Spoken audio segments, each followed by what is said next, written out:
إنه لقرآن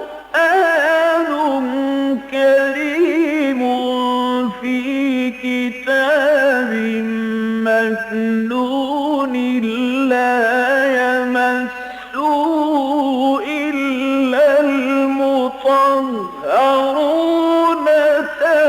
تنزيل من رب العالمين.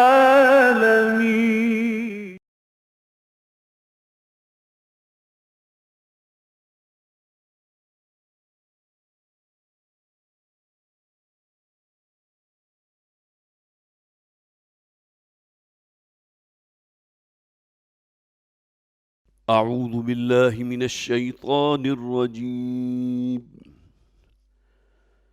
بسم الله الرحمن الرحيم.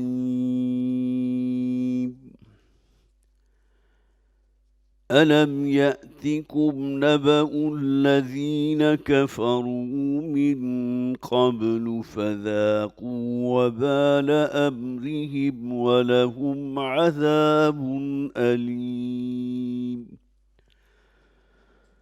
ذلك بأنه كانت تأتيهم رسلهم بالبينات فقالوا أبشر يهدوننا فكفروا وتولوا واستغنى الله والله غني حميد. زعم الذين كفروا أن لن يبعثوا قل بلى وربي لتبعثن ثم لتنبئن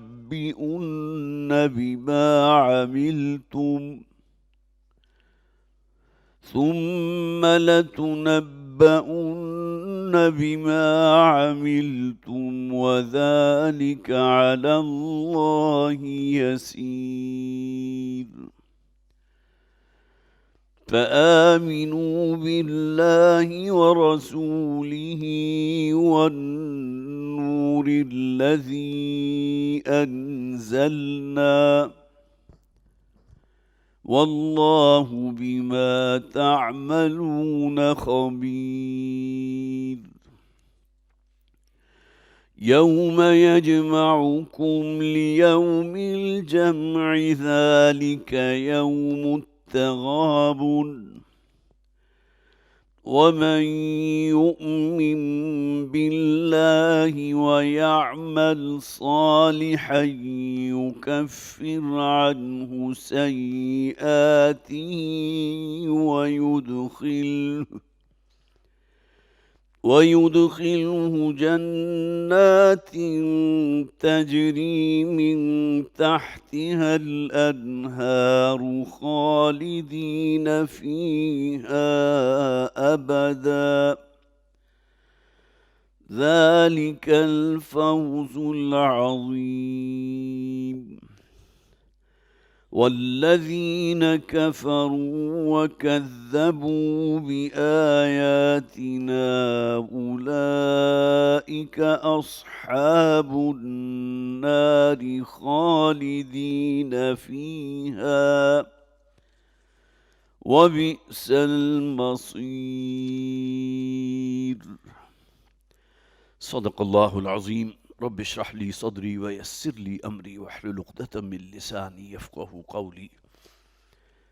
اللهم ألهمنا رشدنا وأعذنا من شرور أنفسنا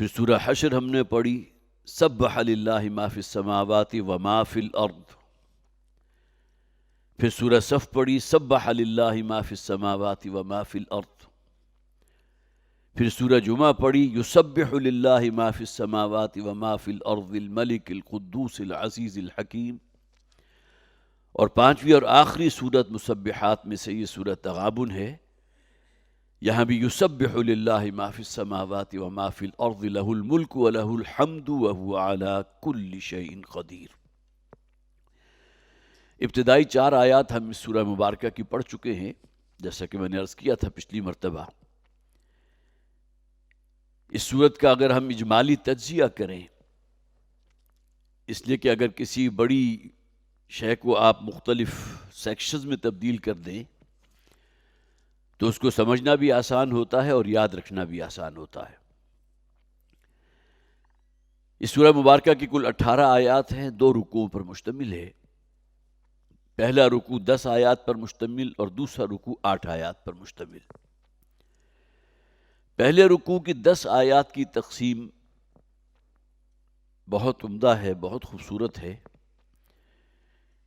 ان 10 میں سے 7 آیات وہ ہیں جن کا تعلق ایمانیات سے ہے، ایمانیات ثلاثہ. ایمان اللہ پر، ایمان آخرت پر، ایمان اللہ کے رسولوں پر. ایمان باللہ، ایمان بالآخرت اور ایمان بالرسالت. اور ان 7 آیات میں بھی ایک تقسیم یہ ہے کہ پہلی 4 آیات ہیں ایمان باللہ کے موضوع پر، پھر 2 آیات ایمان بالرسالت کے موضوع پر، اور پھر 1 آیت ایمان بالرسالت کے موضوع پر. اس پہلے رکوع کی جو بقیہ 3 آیات ہیں اس میں بہت ہی پرزور دعوت ہے ایمان کی. اگر تمہارا دل مطمئن ہو گیا کہ اس کائنات کا ایک خالق ہے، ایک مالک ہے، وہی تمہارا رب ہے، جو کچھ تمہیں اللہ کی عنایات اور فضل اس دنیا میں حاصل ہوا وہ اسی کی دین ہے، لہٰذا لازم ہے کہ اس پر ایمان رکھو، اس کی فرما برداری اختیار کرو. پورا قرآن حکیم گویا کہ لبریز ہے انہی تعلیمات سے. اپنے خالق کو پہچانو، اس کی فرما برداری اختیار کرو. تو پہلے رکوع کی جو آخری 3 آیات ہیں، 10 میں سے 3 آیات، اس میں پرزور دعوت ہے ایمان کی. اور ساتھ ہی نشاندہی بھی کر دی گئی کہ جو لوگ بھی ایمان لانے والے ہیں وہ اللہ کے فضل، اللہ کی رحمت، وہ جنت کی زندگی کے جو ہمیشہ ہمیشہ کی زندگی ہے، خالدین فیہا ابدا کے الفاظ موجود. اور جو بھی انکار کرنے والے ہیں، رسول کی دعوت کو رد کر دینے والے ہیں، ان کا بہت برا اور ہولناک انجام، وہ جہنم کی دہکتی ہوئی آگ ہے. پھر دوسرا رکوع جو 8 آیات پر مشتمل ہے، اس میں 3 آیات پہلی وہ ہیں جس میں ایمان کے جو باطنی ثمرات ہیں ان کو اجاگر کیا گیا. اگر ایمان دل کی گہرائی میں موجود ہے تو کس قسم کی شخصیت وجود میں آنی چاہیے. اور خاص طور پر یہاں اگر آپ اسے ایک موضوع دیں گے تو وہ ہے وَأُفَوِّضُ أَمْرِي إِلَى اللَّهِ، اپنے معاملات کو اللہ کے سپرد کر دینا. محنت کرنا، کوشش کرنا لازم ہے، فرض ہے،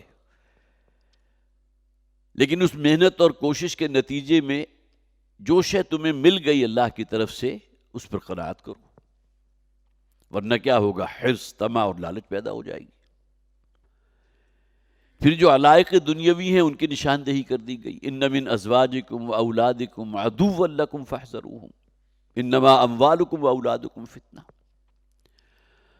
اور آخر میں پھر دعوت ہے، پرزور دعوت، فاتقوا اللہ ما استطعتم واسمعوا واطیعوا وانفقوا خیرا لانفسکم. لازم ہے کہ تم تقوی اختیار کرو اللہ کا، فاتقوا اللہ ما استطعتم، جتنی تمہارے اندر استطاعت ہے، اور پھر جو اللہ نے دیا اس میں سے خرچ کرو اس کے راستے میں. یہ روپے پیسے کی محبت جو ہے، جو سب سے بڑی بریک ہے تمہاری شخصیت کے پروان چڑھنے میں، اس بریک کو کھرچنے کی کوشش کرو. زکوٰۃ اس کا کم سے کم نصاب ہے. تو گویا کہ اس طرح یہ کل 18 آیات کا ایک تجزیہ جو ہے یہ مکمل ہوتا ہے. جیسا کہ میں نے عرض کیا تھا کہ بات کو سمجھنے کے لیے اور ذہن نشین کرنے کے لیے. پہلی 4 آیات جو ہم پڑھ چکے ہیں اس میں اللہ کی تسبیح سے آغاز ہوا. کل بادشاہی، راج، حکومت، اس پوری کائنات کو اللہ نے اپنے کنٹرول میں لے رکھا ہے. لہ الملک و لہ الحمد، کل تعریف، کل حمد، کل شکر اسی کے لیے. وہو علی کل شیء قدیر، اور وہ ہر شے کی قدرت رکھتا ہے. اللہ کی صفات کے حوالے سے ہمیں گویا کہ پناہ حاصل کرنی پڑتی ہے لفظ کل میں. اسے علم ہے، کتنا علم ہے؟ بکل شیء علیم. اسے قدرت ہے، کتنی قدرت ہے؟ علی کل شیء قدیر. پھر آگے فرمایا هو الذی خلقکم فمنکم کافر ومنکم مؤمن، اسی نے تم سب کو پیدا کیا، لیکن تم میں سے کچھ وہ ہیں کہ جو بدبخت نکلے، جنہوں نے کفر کے رستے کو اختیار کیا، شیطان کے نقش پا کی پیروی کی، اور کچھ وہ بھی ہیں کہ جو مومن ہیں.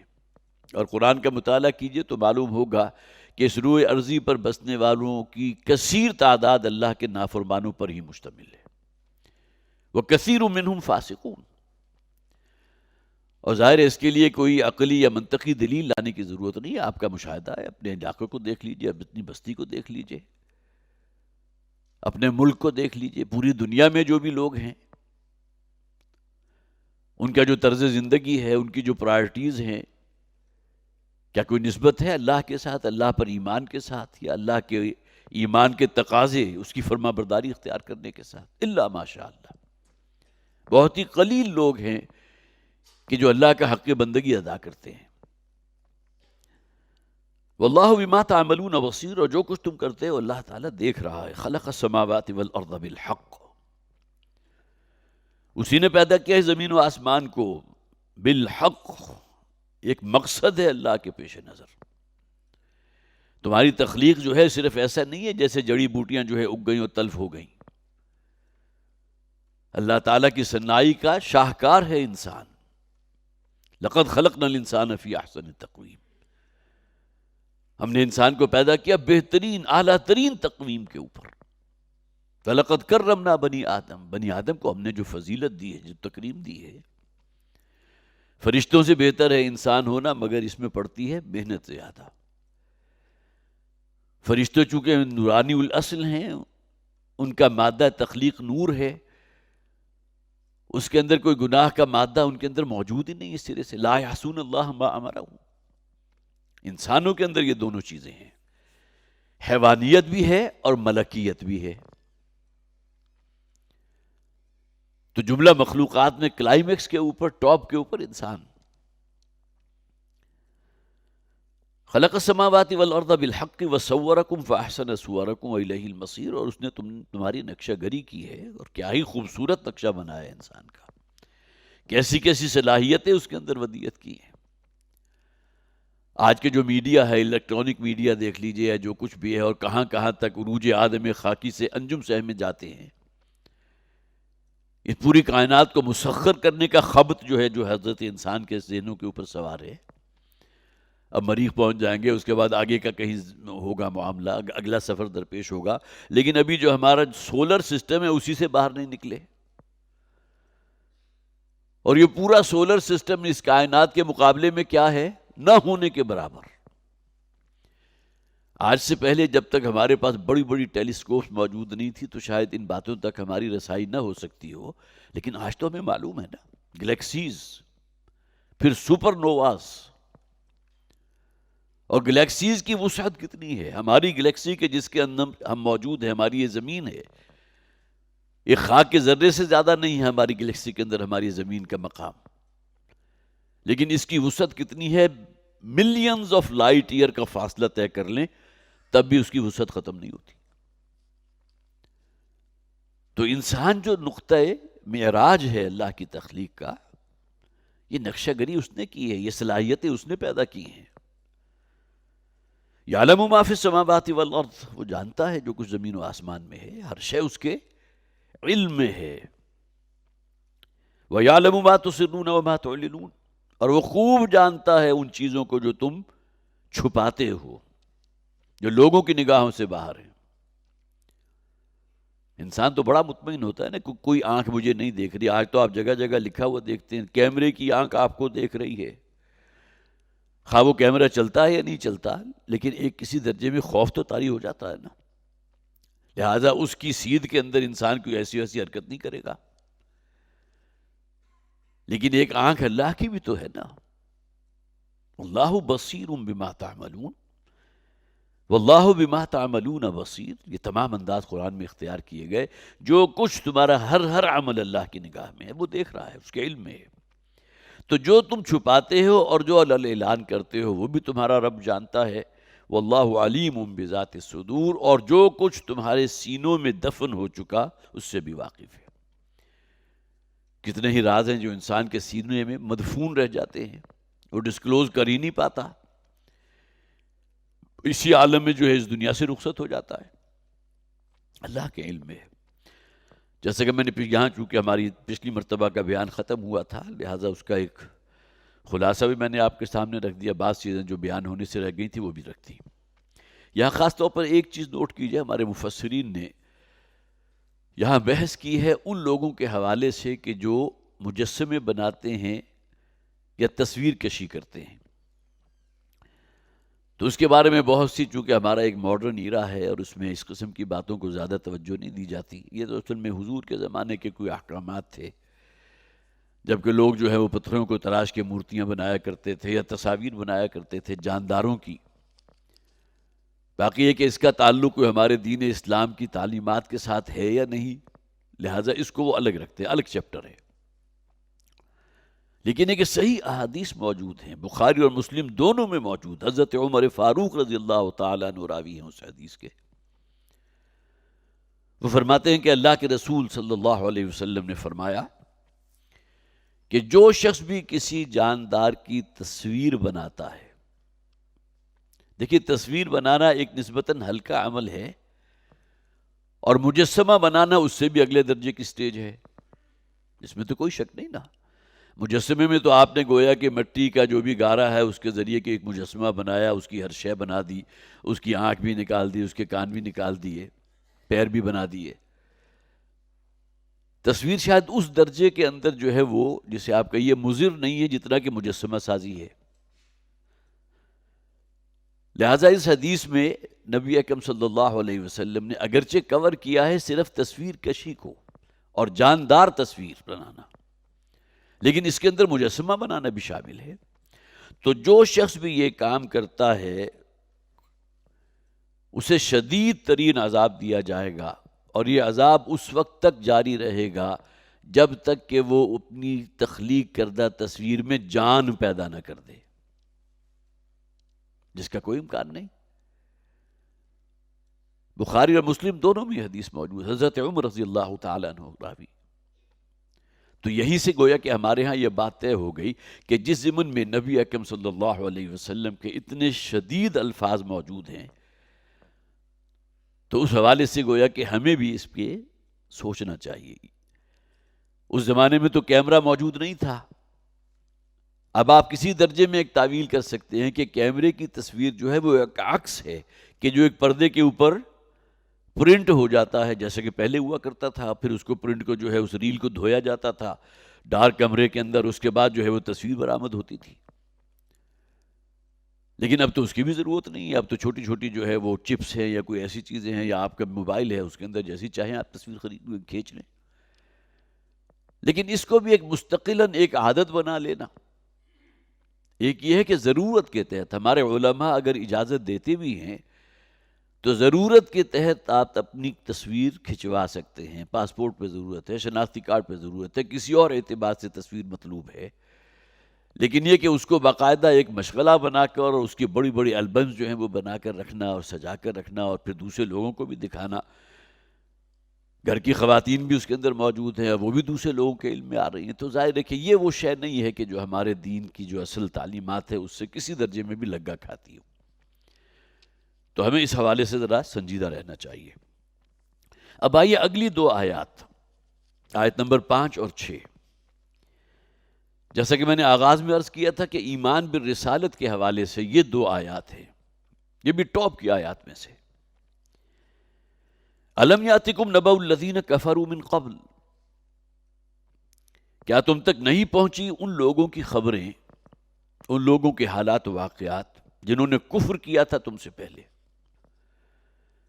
اب مکی صورتوں کا جب آپ جائزہ لیں گے تو معلوم ہوگا کہ کوئی مکی صورت ایسی نہیں ہے الا ماشاء اللہ جس میں پچھلی اقوام کا ذکر موجود نہ ہو کسی نہ کسی انداز میں۔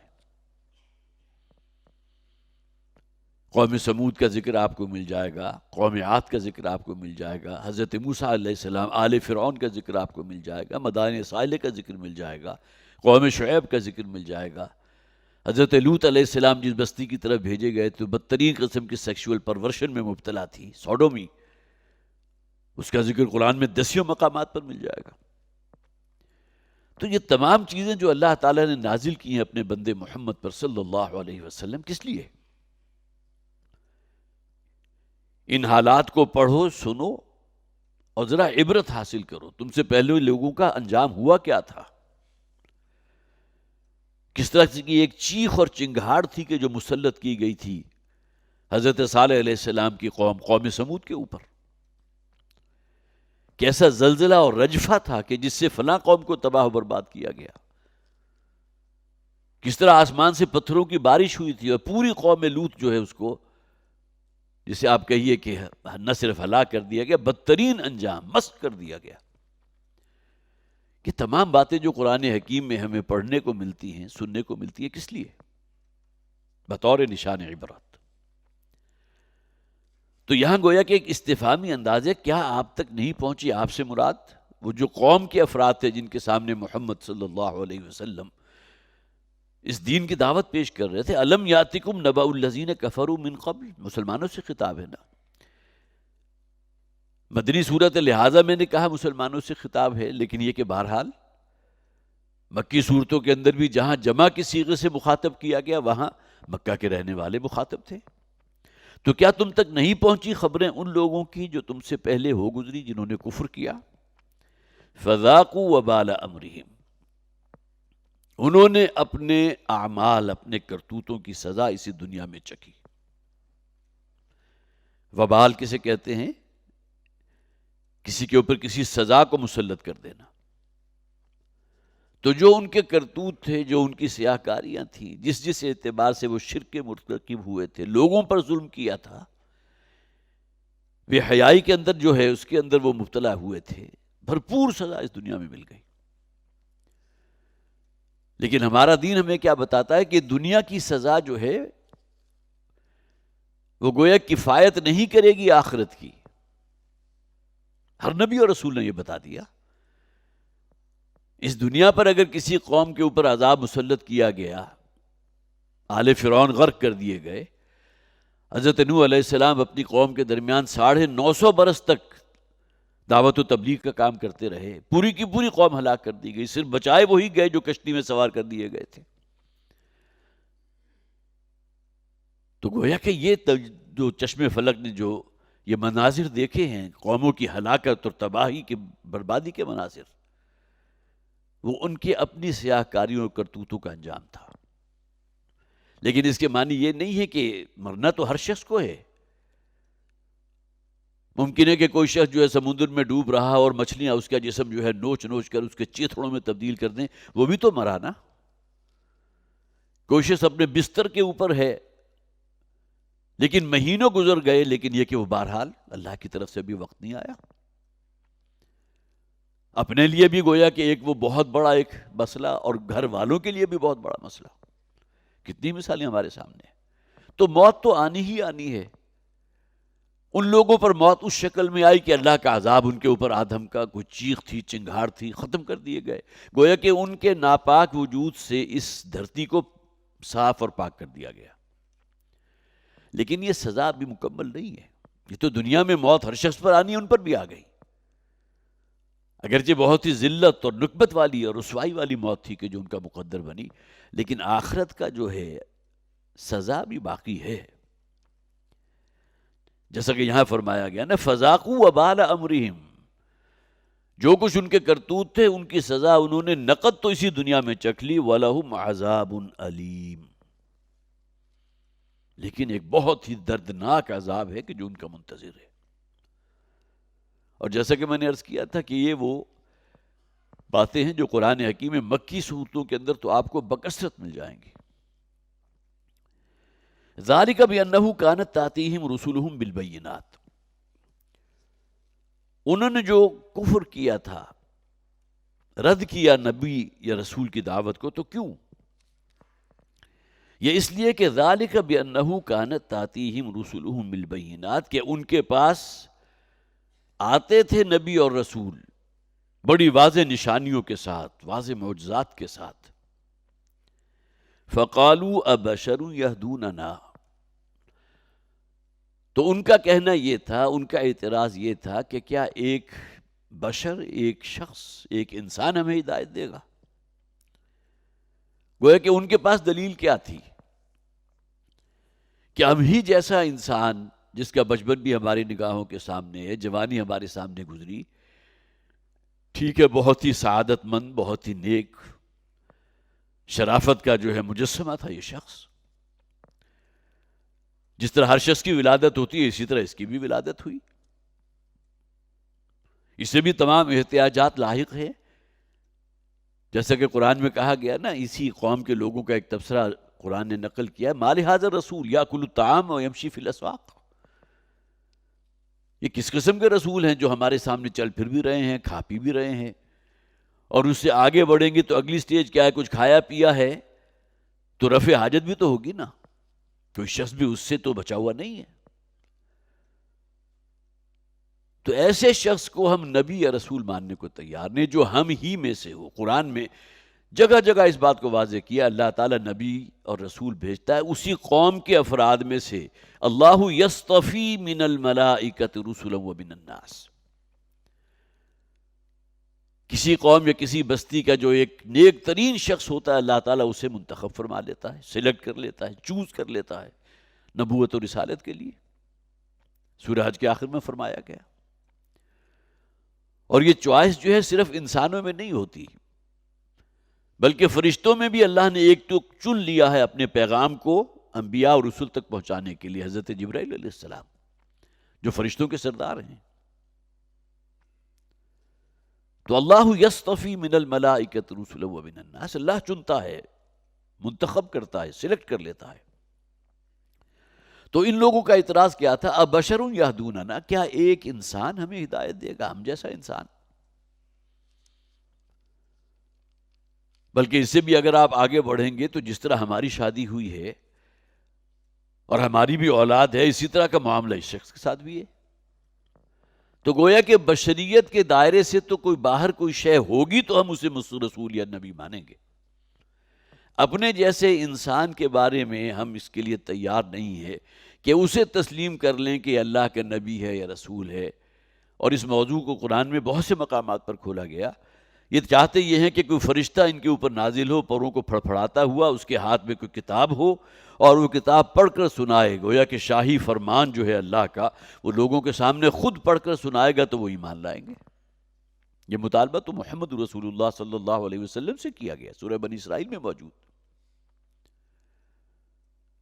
تو یہاں انکار رسالت کس بنیاد پر ہوا کہ ایک بشر کو ہم نبی یا رسول ماننے کو تیار نہیں. اگر اللہ کو نبی یا رسول بھیجنا مطلوب ہی تھا تو کسی فرشتے کو بھیجتا. ما فوق البشر، ما فوق البشر کے معنی کیا ہے؟ جو عالم بشریت سے نکلا ہوا ہو، اس سے اوپر ہو، سپر قسم کا کوئی ہیومن نہیں. ہیومن کا نام ہی نکال دیجئے اس میں سے. جبکہ اللہ کی سنت اس کے بالکل برعکس ہے. اللہ تعالیٰ فرماتے ہیں کہ میں انہی میں سے کسی کو منتخب کرتا ہوں. اس لیے کہ دلیل اور حجت تو صرف اسی صورت میں بنے گی نا کہ انسانوں ہی میں سے ایک شخص ہو کہ جس نے اخلاق کے اعتبار سے وہ درجہ کمال حاصل کر لیا ہو کہ دوسروں کے لیے بہت بڑی روشنی اور مشعل راہ بن گیا ہو. انسانوں میں سے ہو. کمزوریاں اس کے ساتھ بھی لگی ہوئی ہیں. بڑی پیاری حدیث ہے جس میں نبی اکرم صلی اللہ علیہ وسلم نے فرمایا تھا ایک موقع پر، ہر انسان کے ساتھ ایک شیطان موجود ہے. اب دیکھیے ہر انسان کے اندر تو نبی اور رسول بھی آ گئے. لہذا صحابہ میں سے کسی شخص نے جسارت کی، کسی صحابی نے. اور یہاں سے بھی معلوم ہوتا ہے کہ سوال کرنے کے اندر کوئی ایسا نہیں ہے کہ انسان اپنے گویا کے لمٹ سے باہر نکل رہا ہو، کہاں اللہ کے رسول، کہاں ایک صحابی. لیکن ایک سوال تو پیدا ہو گیا نا کہ ہر انسان کے ساتھ ایک شیطان ہے. تو کسی صحابی نے حضور سے سوال کر دیا، کیا حضور آپ کے ساتھ بھی ہے؟ اب دیکھیے، یہ سوال کرنے والے کی بھی ہمت اور جسارت کو آپ جو ہے داد دے سکتے ہیں کہ انہوں نے سوال کر لیا. ممکن ہے کہ بعض صحابہ نے ان کو روکا بھی ہے، کیسا سوال کیا تم نے، ادب کے منافی، یہ تو گستاخی کے مرتکب ہو گئے. جو فرمایا اللہ کے رسول نے بس اس کو مان لو. ہر انسان کے ساتھ شیطان ہے، انسان میں اور آپ ہیں. لیکن اس کے معنی یہ نہیں ہے کہ نبی یا رسول انسان نہیں ہے، وہ بھی انسان ہے. قرآن میں موجود ہے جب بھی نبی یا رسول دونوں کا، بلکہ نبی کا ذکر وہاں ہے، کوئی منصوبہ بناتے ہیں، کوئی تدبیر چلتے ہیں اللہ کے دین کو لوگوں تک پہنچانے کے لیے، تو شیطان دخل اندازی کرنے کی کوشش کرتا ہے. القى الشیطان فی امنیہ، ان کی جو امانی ہیں، ان کی جو پلاننگز ہیں، جو منصوبے ہیں، اس میں دخل اندازی کرنے کی کوشش کرتا ہے. تو اللہ تعالیٰ کی طرف سے خصوصی حفاظت حاصل ہوتی ہے نبیوں اور رسولوں کو. تو صحابی کے اس سوال کے جواب میں نبی اکرم صلی اللہ علیہ وسلم نے نفی نہیں کی، فرمایا ہاں میرے ساتھ بھی ایک شیطان ہے، لیکن میں نے اسے مسلمان کر لیا ہے. گویا کہ اپنی اس کنٹرول جس کو کہتے ہیں، اس درجے میرا کنٹرول اس کے اوپر ہے کہ اس کا کوئی حملہ میرے اوپر کارگر نہیں ہو سکتا. اس میں خصوصی مدد و تائید اللہ کی بھی حاصل ہے. عصمت نبوت جو ہے، عصمت انبیاء، وہ تو اللہ تعالی کی طرف سے ہے نا. تو تصویر کا ایک رخ یہ ہو گیا کہ انکار رسالت اس بنیاد کے اوپر کہ اپنے جیسے کسی انسان کو ہم نبی یا رسول ماننے کو تیار نہیں. قالوا ابشر یہدوننا، نتیجہ کیا نکلا؟ فکفروا وتولوا واستغنى اللہ، انہوں نے کفر کیا، انکار کر دیا، رسول کی دعوت کو رد کر دیا اور منہ پھیر لیا، اعراض اختیار کیا. واستغنى اللہ، اور اللہ تعالیٰ نے بھی ان سے بے پرواہی اختیار کر لی. جو خود اس طرف نہیں آنا چاہتا تو اللہ تعالیٰ زبردستی تو نہیں کرے گا نا. پھر امتحان کیسا ہوا؟ جو اختیار تمہیں دیا تھا، ٹھیک ہے، ان تمام اختیارات جو تمہیں دیے گئے اس کے اوپر ایک بڑا اختیار اللہ کا بھی ہے، لیکن اللہ کی اپنی ایک سنت ہے، اپنا ایک طریقہ ہے. اگر کوئی شخص اس رستے کو اختیار کرنا چاہتا ہے جو اللہ کی رضا کی طرف اور دین کی طرف اور آخرت کی بھلائی کی طرف لے کر جا رہا ہے، تو اللہ تعالیٰ اس رستے کو کھولتا چلا جاتا ہے. وَأَمَّا مَنْ أَعْطَى وَاتَّقَى وَصَدَّقَ بِالْحُسْنَى فَسَنُيَسِّرُهُ لِلْيُسْرَى. جو شخص بھی اپنا روپیہ پیسہ خرچ کرتا ہے، اللہ کا تقوی اختیار کرتا ہے، دل میں خوف خدا پیدا کرتا ہے. وَأَمَّا مَنْ أَعْطَى وَاتَّقَى وَصَدَّقَ بِالْحُسْنَى، اور ہر اچھی بات کی تصدیق کرتا ہے، تائید کرتا ہے، اس کا علمبردار بن کر کھڑا ہو جاتا ہے، تو اللہ تعالیٰ اس کے لیے اس رستے کو کشادہ کرتا چلا جاتا ہے، کھولتا چلا جاتا ہے. اور اس کے برعکس جو شخص زیغ اور کجی اور برائی کا رستہ اختیار کرتا ہے، وَأَمَّا مَنْ بَخِلَ وَاسْتَغْنَى وَكَذَّبَ بِالْحُسْنَى، بالکل بے پرواہ ہو گیا، مرنے کا کوئی خوف اور اندیشہ ہی اسے لاحق نہیں ہے، مرنے کے بعد کی زندگی کا اس طرح سے قائل نہیں ہے، تو اس کا نتیجہ کیا نکلے گا؟ وہ تو پھر شیطان کا اندھا پیروکار بن جائے گا، اسی رستے پر آگے چلے گا. تو اس کے لیے اس رستے کو بھی اللہ تنگ نہیں کرتا، وہ بھی کھول دیتا ہے. اگر ادھر جانا چاہتے ہو تو ٹھیک ہے، دیکھتے ہیں کہاں تک جاتے ہو.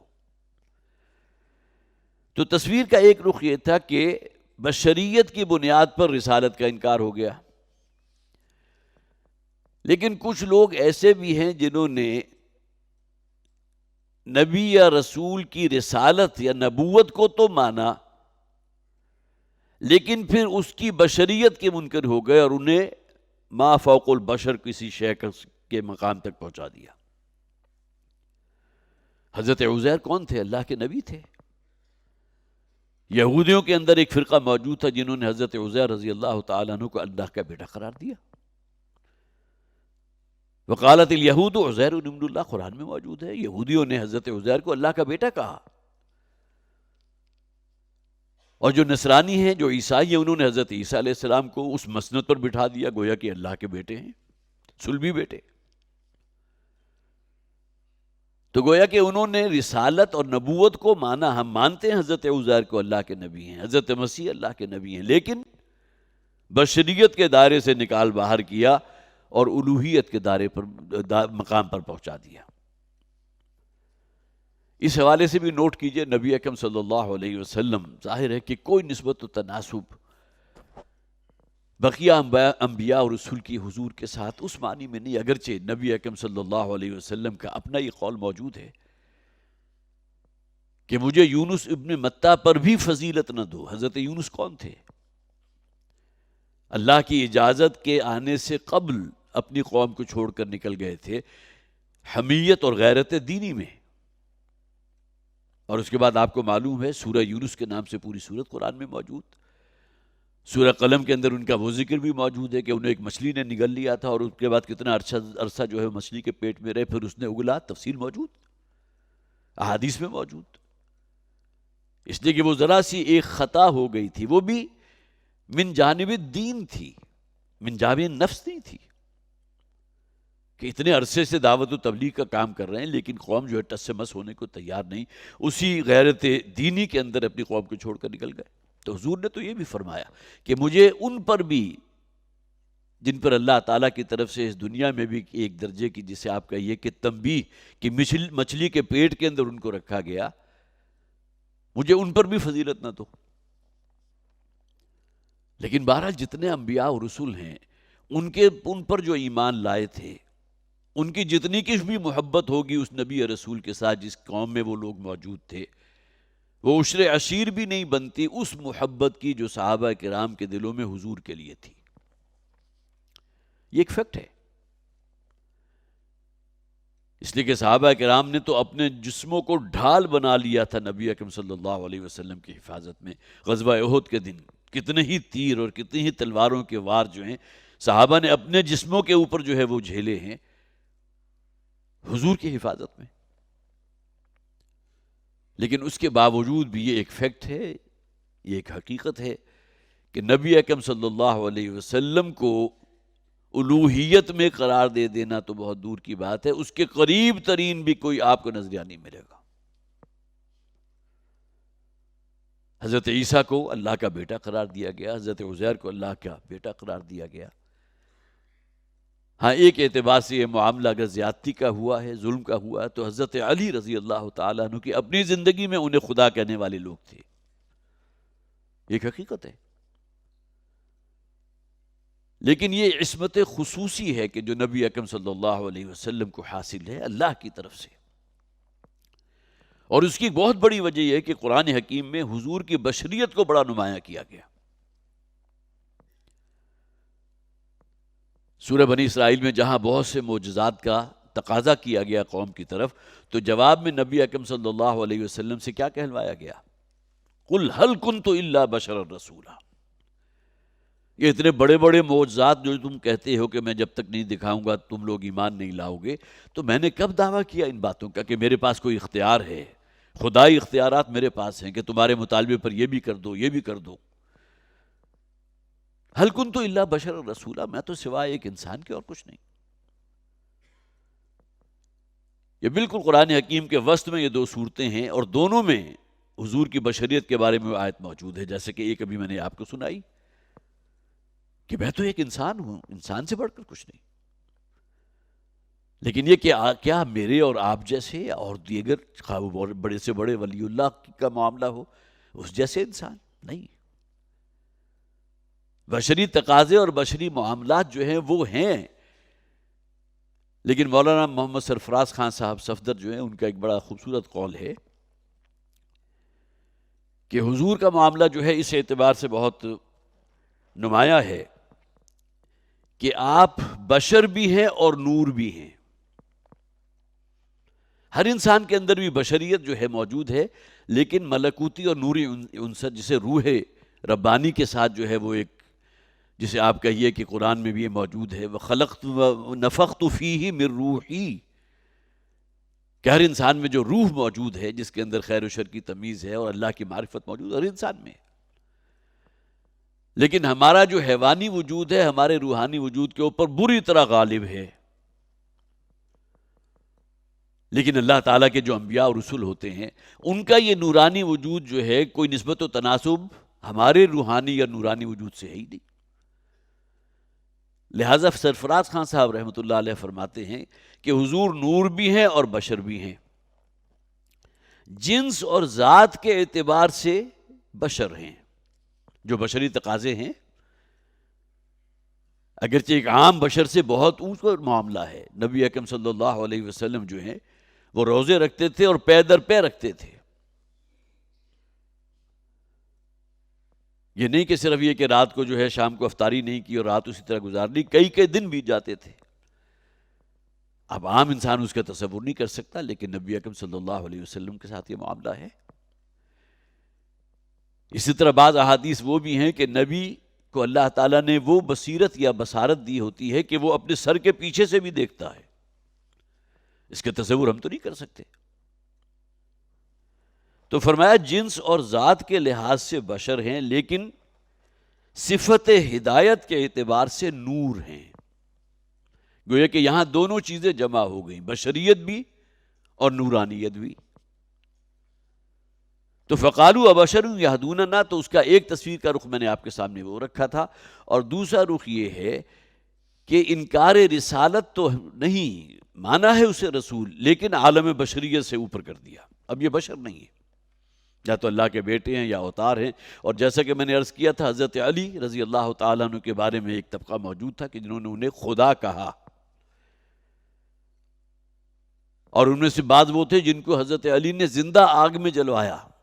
وہ کود گئے آگ کے اندر کہ تم ہی خدا ہو، لیکن ہمارا امتحان لے رہے ہو، ہم اپنی جان قربان کرنے کو تیار ہیں. تو یہ کچھ بھی ہوتا رہا. تو ذالک بأنہ کانت تأتیہم رسلہم بالبینات فقالوا ابشر یہدوننا فکفروا وتولوا واستغنى اللہ. انہوں نے کفر کیا اور رخ پھیر لیا. اللہ تعالیٰ نے بھی ان سے پھر بے پرواہی اختیار کی. اللہ کو تمہاری تسبیح اور تحمید اور تحلیل اور تکبیر اس کی ضرورت نہیں ہے. اس کائنات کی ہر شے اللہ کی تسبیح کر رہی ہے. واللہ غنی حمید، اور اللہ تعالیٰ بے پرواہ ہے، بے ایمانہ، کہ اسے کسی کی احتیاج نہیں ہے. نہ وہ تمہاری فرما برداری کا محتاج ہے، نہ تمہاری فرما برداری سے اس کی بادشاہت، اس کے راج یا اس کے اختیار میں کوئی فرق واقع ہوگا، کوئی زیادتی ہوگی، نہ تمہاری نافرمانی اور سرکشی کی وجہ سے کوئی کمی ہوگی.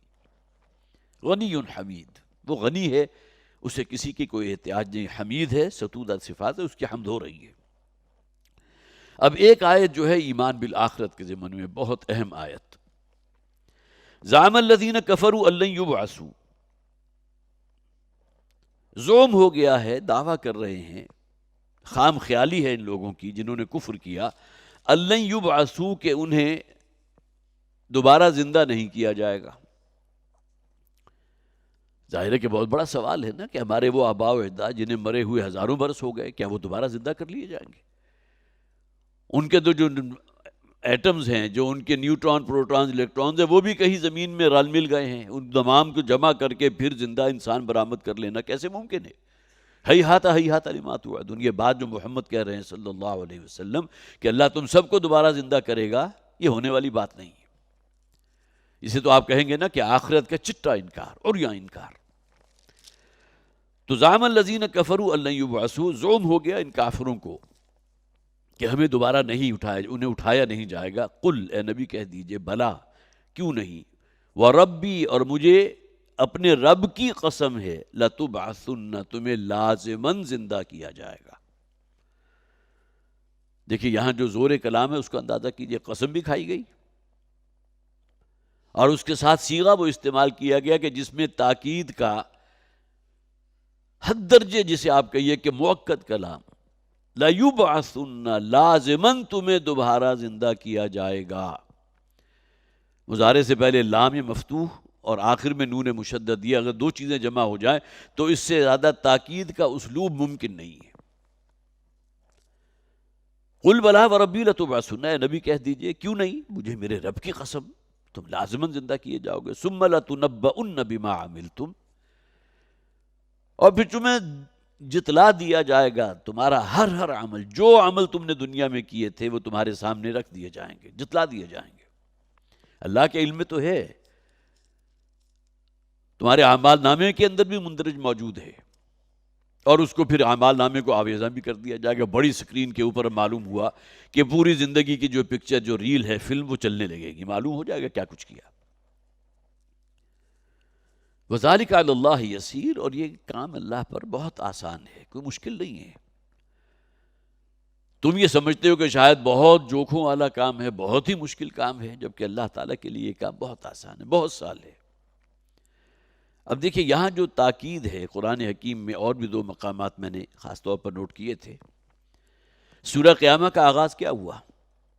لا اقسم بیوم القیامہ، یہ قسم کھانے والی ذات اللہ کی ہے، نہیں میں قسم کھاتا ہوں قیامت کے دن کی۔ جہاں رب کائنات، یہ اس کائنات کا خالق اور مالک، قسم کھا رہا ہو اس بات پر کہ تمہیں دوبارہ زندہ کر کے اٹھایا جائے گا، اس سے زیادہ تاکید کیا ہو سکتی ہے؟ لا اقسم بیوم القیامہ، نہیں میں قسم کھاتا ہوں قیامت کے دن کی۔ اسی طرح سورہ یونس آیت نمبر 53 میں فرمایا گیا وَيَسْتَنبِئُونَكَ أَحَقٌّ هُوَ، قیامت کا ذکر ہو رہا ہے، بعث بعد الموت کا ذکر ہو رہا ہے، دوبارہ جی اٹھنے کا ذکر ہو رہا ہے پچھلی آیات میں۔ اے نبی آپ سے پوچھ رہے ہیں، سوال کر رہے ہیں کہ کیا واقعی یہ ہوگا؟ واقعی ہمیں دوبارہ زندہ کیا جائے گا، حشر نشر ہوگا، حساب کتاب ہوگا؟ وَيَسْتَنبِئُونَكَ أَحَقٌّ هُوَ قُلْ، اے نبی کہہ دیجئے ای وَرَبِّی، یہاں دیکھیے وہی قسم، اے نبی ان سے کہہ دیجئے کہ مجھے میرے رب کی قسم، اِنَّهُ لَحَقٌّ، یقیناً وہ ہو کر رہے گا۔ یہاں بھی وہی تاکید جو ہے اپنے کلائمیکس پر نظر آ رہی ہے آپ کو۔ اسی طرح سورہ سبا آیت نمبر 3 ہے وَقَالَ الَّذِينَ كَفَرُوا لَا تَأْتِينَا السَّاعَةُ، یہ کافر اور منکر کہتے ہیں کہ وہ کیسے ہوگی وہ قیامت، پھر دوبارہ سب کو زندہ کیا جانا، یہ تو ہونے والی بات نہیں ہے، یہ الساعہ، یہ قیامت جو ہے یہ نہیں ہوگی۔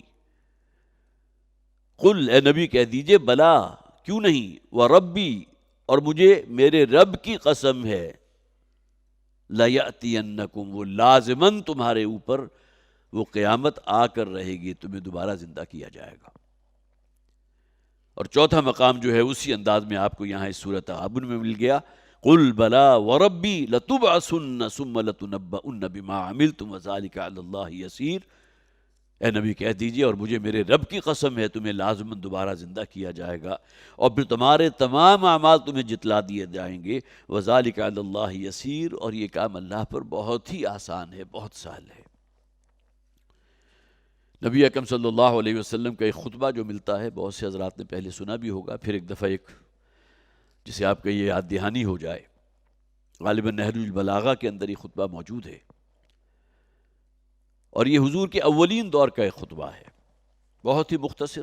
یہ آپ کو معلوم ہے کہ قرآن حکیم میں جب وہ آیہ مبارکہ نازل ہوئی نا، وَأَنذِرْ عَشِيرَتَكَ الْأَقْرَبِينَ، اے نبی صلی اللہ علیہ وسلم اپنے قرابت داروں میں جو قریب ترین کے لوگ ہیں ان کو اب خبردار کیجئے، ڈرائیے، اس دین کی بات ان تک پہنچائیے۔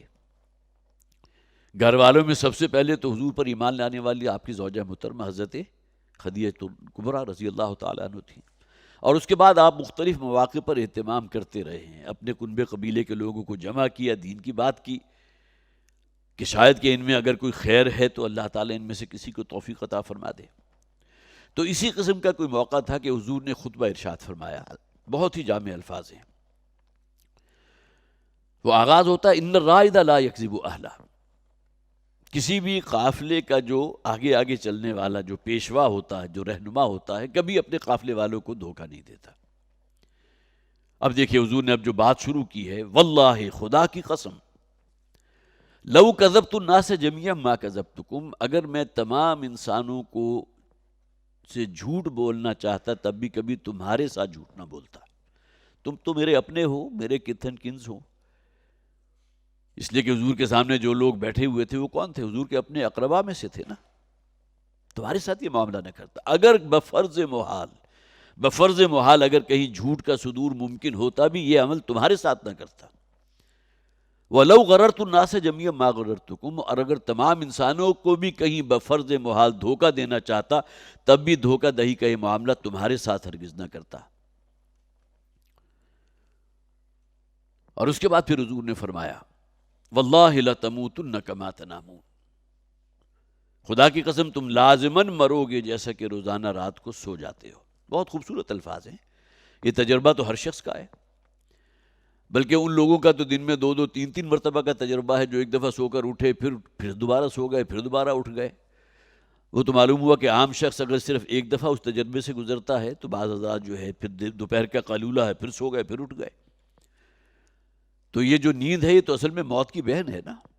ایک دفعہ تو آپ گویا کہ بالکل سٹیٹک حالت میں آ جاتے ہیں، اس کے بعد پھر اللہ کا حکم ہوتا ہے، پھر اللہ تعالیٰ جو ہے جان تو موجود ہے لیکن وہ شعور جو ہے دوبارہ لوٹا دیتا ہے۔ تو واللہ لتموتن کما تنامون، خدا کی قسم تم لازماً مرو گے جیسا کہ روزانہ رات کو سو جاتے ہو۔ نوم کسے کہتے ہیں؟ سونے کو۔ تنامون جیسا کہ تم سو جاتے ہو۔ ثم لتبعثن کما تستيقظون، اور پھر لازماً تمہیں دوبارہ اٹھایا جائے گا جیسا کہ روزانہ صبح اپنے بستروں سے بیدار ہو جاتے ہو۔ یہ تو رات کا دورانیہ تھا نا، وہ اب گویا کہ ایک بڑی طویل رات ہے کہ ہم اپنے قبروں میں سو رہے تھے، پھر وہاں سے اٹھا لیے گئے۔ ثم لتبعثن کما تستيقظون، پھر تمہیں لازماً اٹھایا جائے گا جیسا کہ روزانہ تم بیدار ہو جاتے ہو۔ ثم لتنبؤن بما تعملون، اب دیکھیے ہر ایک جو صیغہ استعمال ہو رہا ہے اس میں تاکید کی انتہا ہے، پھر لازماً جتلایا جائے گا تمہارا ہر عمل، جو کچھ تم نے کیا تھا تم پر جتلا دیا جائے گا۔ ثم لتجزون بما تعملون، ثم لتجزون بالاحسان احسانا وبالسوء سوءا، اور پھر لازماً جزا دی جائے گی اچھوں کو بہترین اجر و ثواب اور بروں کے لیے بدترین عذاب۔ وَإِنَّهَا لَجَنَّةٌ أَبَدًا أَوْ لَنَارٌ أَبَدًا، اور پھر وہ آخری انجام کیا ہے؟ یہ جنت ہے ہمیشہ ہمیشہ کے لیے، اور یا پھر جہنم کی دہکتی ہوئی آگ ہے کہ جس کا جو گویا کہ تمہارا اوڑھنا بچھونا اب وہی آگ ہوگی۔ مختصر ترین الفاظ میں، لیکن وہی انداز جو یہاں اختیار کیا گیا، قُلْ بَلَا وَرَبِّي لَتُبْعَثُنَّ ثُمَّ لَتُنَبَّؤُنَّ بِمَا عَمِلْتُمْ، وہی انداز آپ کو نبی اکرم صلی اللہ علیہ وسلم، اگرچہ یہ مدنی صورت ہے اور یہ خطبے کے الفاظ جو میں نے آپ کو سنا یہ تو حضور کے مکی دور کا بالکل ابتدائی دورانیہ ہے، لیکن یہ کہ بالکل وہی انداز جو ہے نبی اکرم صلی اللہ علیہ وسلم کے جو خطبے کا انداز تھا وہی انداز آپ کو یہاں بھی مل جائے گا۔ اور 2-3 مقامات جو میں نے آپ کے سامنے رکھے جس میں گویا کہ تاکید اپنے انتہا اور کلائمیکس پر ہے کہ لازماً ہو کر رہے گا کہ تمہیں دوبارہ زندہ کیا جائے گا اور پھر اعمال کی جواب دہی ہو کر رہے گی۔ اللہ تعالی ہمارے اندر یہ احساس پیدا فرمائے، اور جیسا کہ میں نے پہلے بھی کہا تھا کہ آخرت پر ایمان، مرنے کے بعد کی زندگی پر ایمان، یہی اصل شے ہے کہ جو ہمارے اعمال پر، ہماری سیرت و کردار پر سب سے بڑھ کر اثر انداز ہونے والی ہے۔ بارک اللہ لی ولکم فی القرآن العظیم ونفعنی وإیاکم بالآیات والذکر الحکیم۔